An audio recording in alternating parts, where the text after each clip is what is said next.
That's wonderful name, Jesus. That's wonderful name, Jesus. That's wonderful name,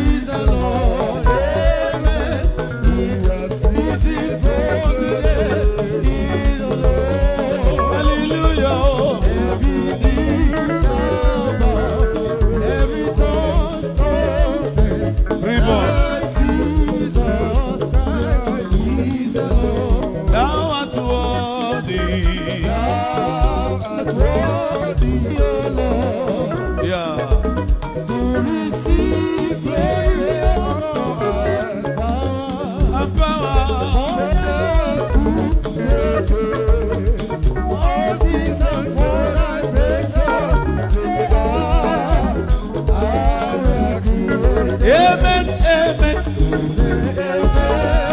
Yeah. With some thanksgiving. For a mind.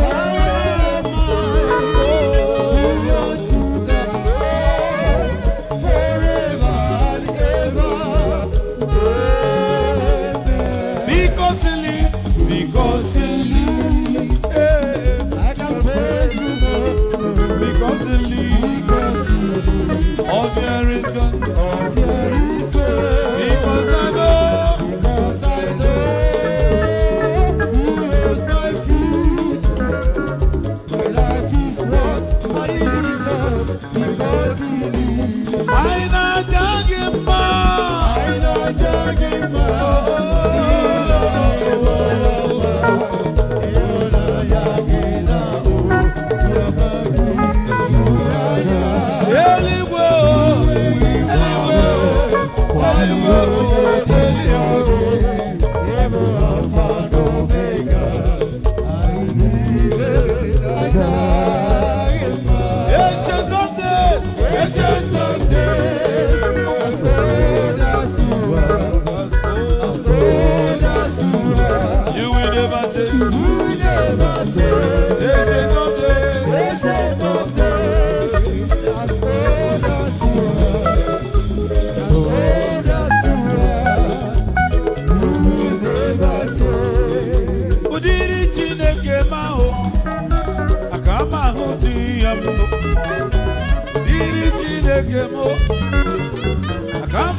because he lives, I can face tomorrow.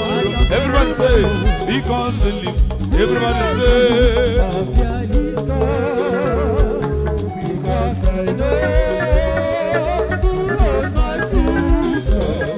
My life is what I live, because he lives.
Let's go.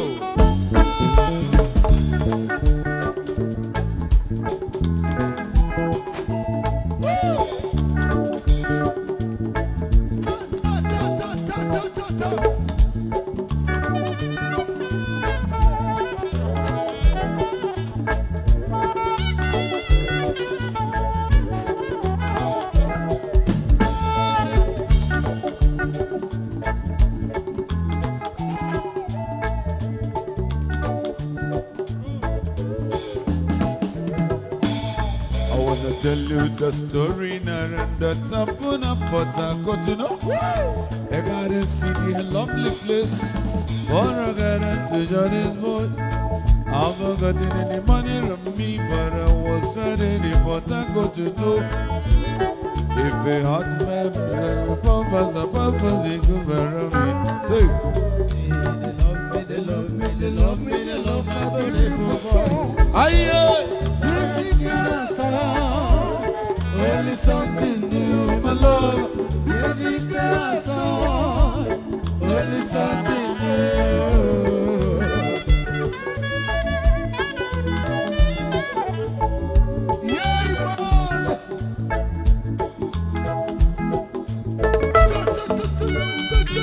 Charaveva.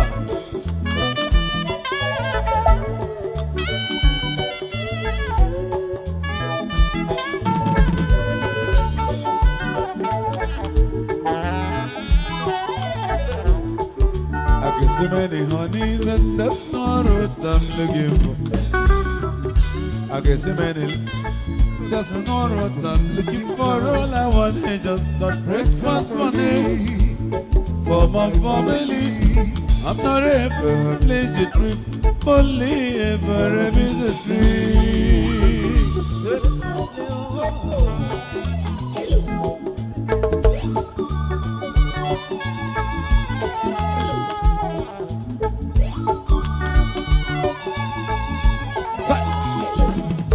You left from the city many years ago. Promise to come back to take care of us. Many years have gone by now. Still the sight of you, Mother died in a heart attack many years ago. But she heard that you were married again. I was the only one left in the family. Then wherever you are, remember me. In whatever you do, I love you.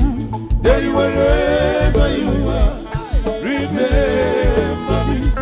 In whatever you do, I love you.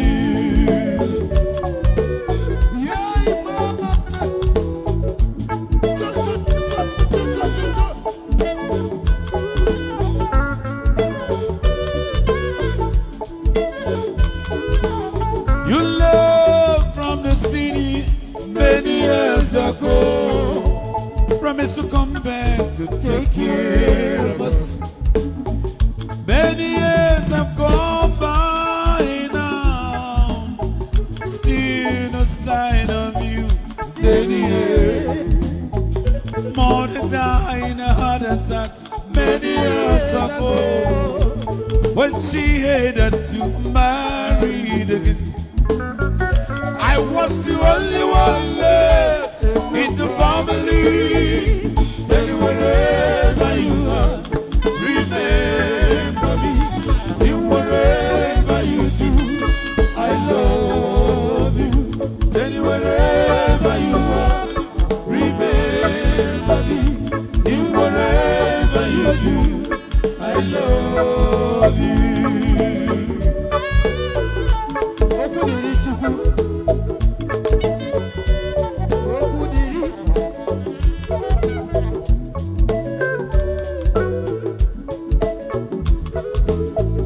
Wandering up and down the streets of Soweto, no place to call my home. I tried to find you many years ago, but the woman you married to was not good at all. Remember me in whatever you do. I love you.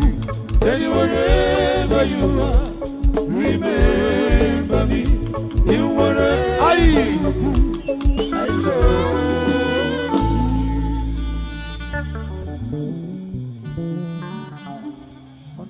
On a mother.